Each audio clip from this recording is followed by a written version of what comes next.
What happens when one of Hollywood's most beloved comedians walks onto a talk show expecting a friendly conversation, only to be blindsided by a host who seems determined to tear him down on live television? In just 36 seconds, a single dismissive comment would ignite a confrontation so explosive that it would end with a guest storming off set and a host left speechless in front of millions of viewers. This is the story of the day Adam Sandler had enough. The stage was set like any other afternoon talk show taping. The lights were bright, the audience was buzzing with excitement, and Adam Sandler walked out with that signature casual smile that has made him one of the most recognizable faces in comedy. He waved to the crowd, shook Joy Behar's hand, and settled into the guest chair, ready for what he thought would be a light, fun interview about his latest film project. But something felt off from the very beginning. Joy barely waited for the applause to die down before launching into her first question, and the tone was already sharper than anyone expected. "So, Adam," she started, leaning back in her chair with a look that seemed more challenging than curious. "Another movie where you play the same character you always play. Do you ever get tired of just cashing checks?" The audience went quiet. A few nervous laughs scattered through the crowd, but mostly there was just stunned silence. Adam's smile didn't fade, but you could see something shift in his eyes. He handled it gracefully, the way he handles most things. "Well, Joy, I make movies that make people happy. That's always been the goal. If people keep showing up, I'm going to keep making them." It was a perfectly reasonable response, humble even. But Joy wasn't satisfied. She pressed on, and with each question, her tone grew more condescending, more pointed. She brought up his early career, suggesting that he had peaked decades ago. She questioned his acting ability, implying that he was riding on nostalgia rather than talent. She even took shots at his choice of projects, calling them lowest common denominator entertainment. Through it all, Adam remained remarkably composed. He laughed off some comments, deflected others with self-deprecating humor, and tried repeatedly to steer the conversation towards something more positive. He talked about his co-stars, about the joy of making people laugh, about how grateful he was for his career. But every time he tried to lift the energy, Joy dragged it back down with another barb. "You know what I find interesting," Joy said, crossing her arms, "is that you surround yourself with all your buddies in every movie. It's like a paid vacation for you and your friends, while the rest of us have to sit through it." Adam's jaw tightened slightly. "Those people you're calling my buddies are incredibly talented actors and comedians who work really hard on every project. And yeah, I like working with people I trust and respect. Is that supposed to be a bad thing?" "It just seems a little lazy, don't you think?" Joy shot back, a smirk playing at the corners of her mouth. The audience was visibly uncomfortable now. People were shifting in their seats, exchanging glances. This wasn't the playful ribbing that talk shows are known for. This felt personal. This felt mean. Adam took a breath, and you could see him making the choice to stay calm. "Joy, I came here to talk about the movie and have a good time. I'm not really sure what's happening right now, but I don't think this is what your audience tuned in for." It was a graceful attempt at an exit ramp, a chance for Joy to reset and salvage the interview. But instead of taking it, she doubled down. "Oh, come on, Adam. You can't handle a little honest criticism. This is what interviews are for. Or do you only want to sit down with people who are going to blow smoke at you?" "There's a difference between honest criticism and just being disrespectful," Adam replied, his voice still even, but carrying more weight now. "I've been doing this for a long time, and I've sat through plenty of tough interviews. But this isn't tough. This is just rude." Joy laughed, actually laughed, as if Adam was being ridiculous. "Rude? You're one of the biggest stars in the world, and you can't handle a few hard questions? Come on." "These aren't hard questions," Adam said, his composure starting to crack just slightly. You're not asking me anything substantive. You're just taking shots. And honestly, I don't know what I did to deserve it. The tension in the studio was thick enough to cut with a knife. Producers off camera were probably scrambling, trying to figure out how to salvage this disaster of an interview. But Joy, emboldened by her own sense of righteousness, or maybe just caught up in the moment, kept pushing. "Maybe you should make better movies then," she said with a shrug that seemed designed to minimize him. "Maybe then people like me wouldn't have to ask these questions." That was the moment. That was the line. Adam Sandler, a man known for his patience, his kindness, and his ability to laugh at himself, went completely still. He stared at Joy for a long moment, and you could see him processing what had just been said. The audience held its breath. When Adam finally spoke, his voice was quiet, but firm. "You know what, Joy? I've been in this business for over 30 years. I've worked with some of the most talented people in the world. I've made movies that have brought joy to millions of families. Are they all masterpieces? No. But they're made with heart, and they're made with the intention of making people happy. That's more than a lot of people in this industry can say." He paused, letting that sink in. Joy opened her mouth to respond, but Adam wasn't finished. "And I've sat here for the last 15 minutes while you've done nothing but insult me. Insult my work, insult my friends, and act like you're somehow doing me a favor by having me on your show. Well, I don't need this. I came here as a guest, with respect for you and your platform, and you've treated me like garbage from the moment I sat down."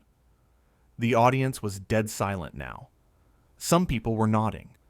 Others had their hands over their mouths in shock. This wasn't something you saw every day on daytime television. Joy, for the first time since the interview started, looked uncomfortable. She tried to laugh it off. "Adam, come on, don't be so sensitive. This is just how I interview. It's my style." "Your style is being cruel?" Adam asked, and there was genuine confusion in his voice. "Your style is making your guests feel small? Because if that's what you're going for, congratulations. You nailed it." He stood up from his chair, and the whole studio seemed to gasp at once. This was really happening. Adam Sandler was walking off the set of a live talk show. Joy's demeanor shifted immediately. The smugness evaporated, replaced by something closer to panic. "Adam, wait, hold on. Let's just take a breath here."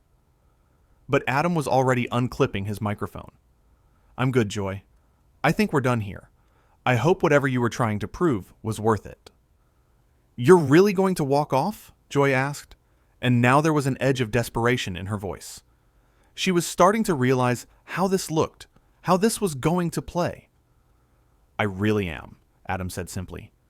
He turned to the audience, and his expression softened just a bit. "I'm sorry you all had to sit through this. You deserve better." Then he looked back at Joy one final time. "And honestly, so do I."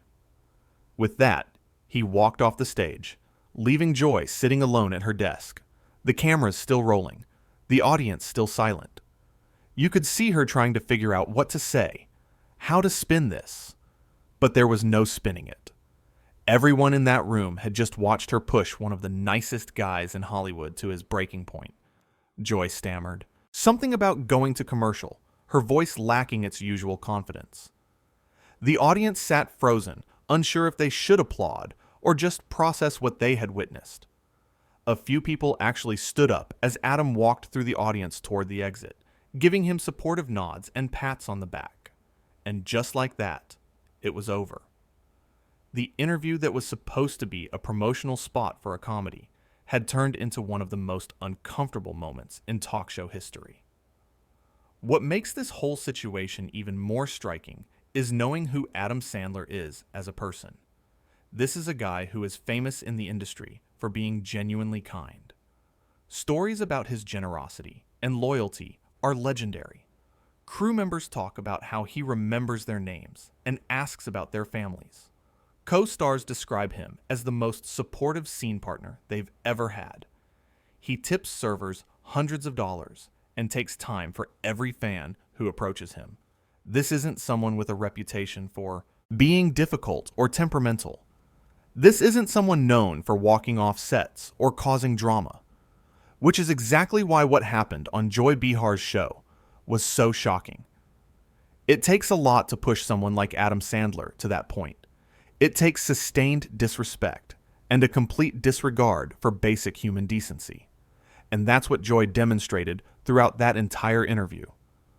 From her very first question, she approached Adam not as a guest to be welcomed, but as a target to be taken down. She had clearly made up her mind about him and his work before he even sat down, and nothing he said was going to change her perspective. There's a particular kind of arrogance that some talk show hosts develop, a sense that because they control the platform, they can treat their guests however they want. They forget that these are human beings sitting across from them, not just content for their show. They forget that respect should be a baseline, not something that has to be earned through groveling or perfectly defending yourself against unfair attacks. Joy displayed all of that arrogance in spades during this interview. She seemed to relish making Adam uncomfortable. She appeared to enjoy watching him try to navigate her hostility. And when he finally had enough and called her out on it, she tried to gaslight him into thinking he was being too sensitive, that this was just her style. But here's the thing about style. It's not an excuse for cruelty. Tough questions are one thing. Journalists and interviewers absolutely should push their guests and ask challenging things. But there's a way to do that with respect, with the understanding that you're having a conversation between two professionals. What Joy did wasn't tough interviewing. It was just mean. The way Adam handled it, up until his final exit, was masterful. He tried humor. He tried deflection. He tried honesty. He gave Joy multiple opportunities to course correct, to ease up, to find some common ground. And when none of that worked, when it became clear that she wasn't interested in having an actual conversation, he made the dignified choice to remove himself from the situation.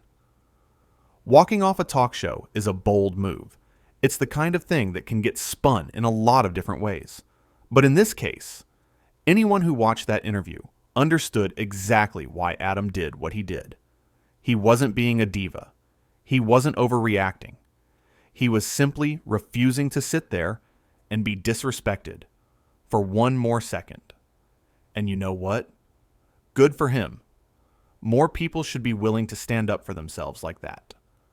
More people should be willing to say, this isn't okay, when someone treats them poorly, regardless of the context or the setting. Fame and success don't mean you have to accept being treated like garbage. Having a platform doesn't give you the right to abuse the people who come on your show. Throughout the interview, you could see other elements of Joy's entitlement coming through. The way she interrupted Adam constantly. The way she dismissed his answers before he'd even finished giving them. The way she seemed annoyed that he wasn't just accepting her criticism and apologizing for his entire career. She wanted submission, and when Adam refused to provide it, she got meaner. There was also something particularly telling about how she reacted when Adam finally stood up for himself. The immediate pivot from smugness to panic, from aggressor to victim. Suddenly it was, don't be so sensitive, and this is just how I interview, and let's take a breath. Classic behavior from someone who dishes it out, but can't handle any pushback. And the thing is, Adam's criticism of her was entirely fair and measured. He didn't yell. He didn't insult her. He simply stated facts. She had been rude. She had been disrespectful. She had treated him poorly from the moment he sat down. All of that was objectively true, and anyone watching could see it. But even being confronted with mild, calm criticism was too much for Joy to handle gracefully. Instead of acknowledging that maybe she had crossed a line, instead of apologizing or trying to genuinely reset the conversation, she tried to make Adam the problem. She tried to frame his completely reasonable reaction as an overreaction. That's what people who abuse their power always do. They push and push and push. And then when someone finally pushes back, they act shocked and wounded.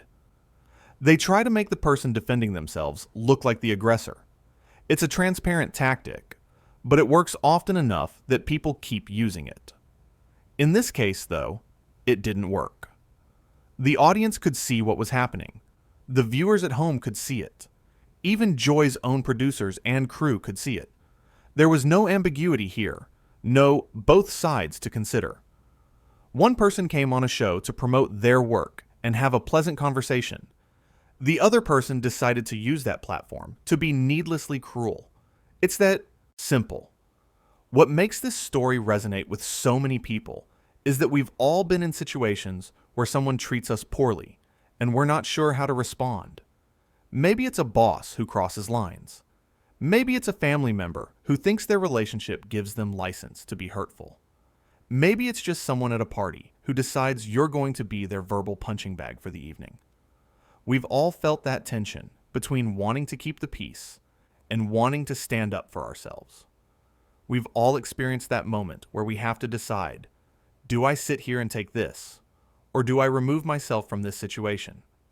And watching someone like Adam Sandler, someone successful and famous and generally beloved, make the choice to walk away, it's validating. It's a reminder that you don't have to accept disrespect, no matter who it's coming from or what the context is. The other element that makes this story so compelling is the sheer miscalculation on Joy's part. She clearly thought she could treat Adam however she wanted with no consequences. She thought her position as host gave her unlimited power in that dynamic. She thought wrong. The moment Adam stood up and started unclipping his microphone, you could see the realization hit her. This wasn't going according to plan. This wasn't the narrative she had envisioned. She was supposed to be the tough interviewer holding a celebrity accountable. Instead, she was becoming the villain in a story about basic respect and human decency. And once that reality set in, there was no recovering. You can't undo someone walking off your show. You can't spin that into a positive. All you can do is sit there in the wreckage of your own making and try to figure out how you got here. The audience reaction throughout this entire exchange is also worth noting. At first, there were those uncomfortable laughs, the kind people make when they're not sure if something is supposed to be funny or if it's actually as awkward as it seems. But as the interview progressed and Joy's hostility became undeniable, those laughs disappeared. People just watched in silence, bearing witness to this slow-motion train wreck. And when Adam finally stood up for himself, when he laid out exactly what had been happening and refused to tolerate it anymore, you could feel the shift in the room. The audience wasn't on Joy's side. They were on Adam's side. They had watched her be cruel, and they had watched him be patient, and then finally, righteously, done with her nonsense. That's the thing about audiences. They're not stupid. They can tell when someone is being genuine and when someone is being a jerk. They can sense authenticity versus performance. And in this case, Adam's authenticity and Joy's performance were in stark contrast. Adam wasn't performing outrage for effect. He was genuinely hurt and frustrated by how he was being treated. His decision to leave wasn't a calculated move designed to make Joy look bad or to generate headlines. It was a spontaneous act of self-respect. And people respond to that. People appreciate that. Joy, on the other hand, seemed to be performing the whole time. Performing toughness, performing superiority, performing the role of the no-nonsense interviewer who doesn't let celebrities off easy. But it was all hollow because it wasn't coming from a place of genuine curiosity or journalistic integrity. It was coming from a place of ego and entitlement. The questions she asked weren't designed to elicit interesting information or to give Adam a platform to share something meaningful with the audience. They were designed to make him uncomfortable, to put him on the defensive, to diminish him. That's not interviewing. That's just being a bully with a microphone.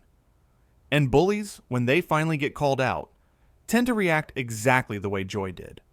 with defensiveness, with deflection, with attempts to make the victim the problem. It's textbook behavior, and it played out in real time on national television. One of the most powerful moments in the entire exchange was when Adam said, "I came here as a guest, with respect for you and your platform, and you've treated me like garbage from the moment I sat down." That sentence encapsulates everything wrong with how Joy approached this interview.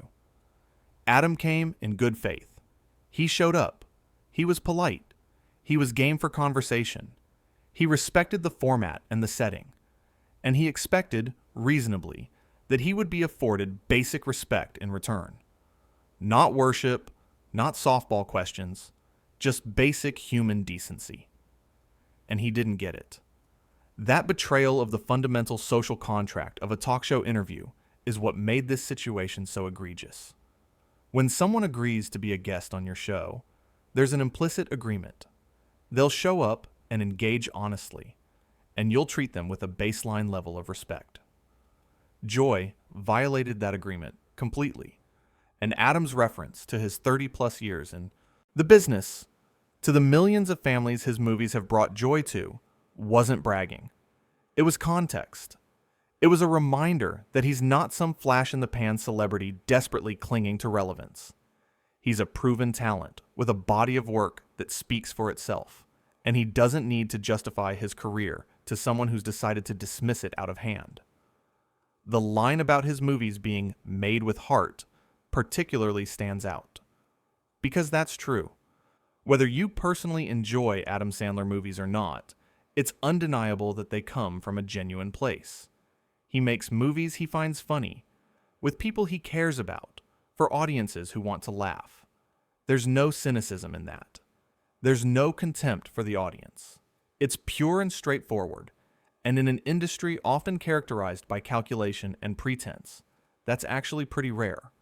Joy's dismissal of that, her reduction of his entire career to cashing checks and lowest common denominator entertainment, revealed far more about her than it did about him. It revealed someone who thinks her taste is objective truth, that her opinions are universal facts. It revealed someone who can't understand why millions of people might enjoy something she doesn't. So she concludes that those millions of people are wrong. That kind of intellectual arrogance is exhausting to be around, and Adam clearly hit his limit. He tried to engage with it charitably. He tried to explain his perspective. He tried to find common ground. But you can't reason with someone who's already decided they're superior to you.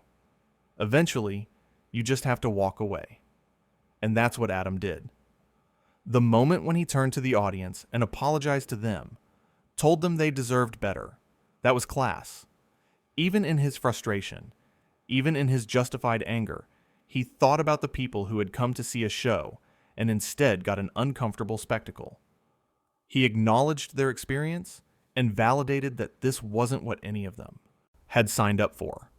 And then his final comment to Joy. And honestly, so do I. Perfect, concise, devastating. He didn't need to elaborate or explain further. The point had been made. He deserved better than how he'd been treated, and he was no longer willing to pretend otherwise. The image of Adam walking through the audience, receiving supportive nods and pats on the back, is powerful. These were strangers who had come to see a talk show, and they instinctively understood that he had done the right thing. They supported him not because he's famous, but because he had stood up for basic dignity in a situation where it was being denied. Meanwhile, Joy sat at her desk, fumbling for words, trying to regain control of a situation that had completely escaped her grasp.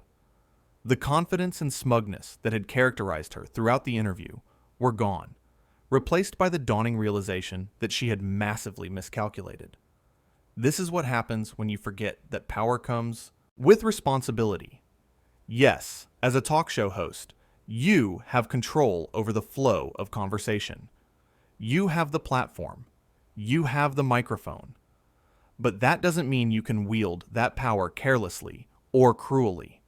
And when you do, sometimes people remind you that they have power too. The power to say no. The power to leave. The power to refuse to participate in their own degradation. Adam Sandler reminded Joy Behar of that in the most direct way possible. He took back his power in that situation and used it to set a boundary that should never have needed to be set in the first place. And in doing so, he gave everyone watching permission to do the same in their own lives. You don't have to sit there and take it. You don't have to smile through disrespect. You don't have to prioritize someone else's comfort over your own dignity. Sometimes the most powerful thing you can do is simply stand up and walk away. Adam Sandler showed us all what that looks like and why it matters.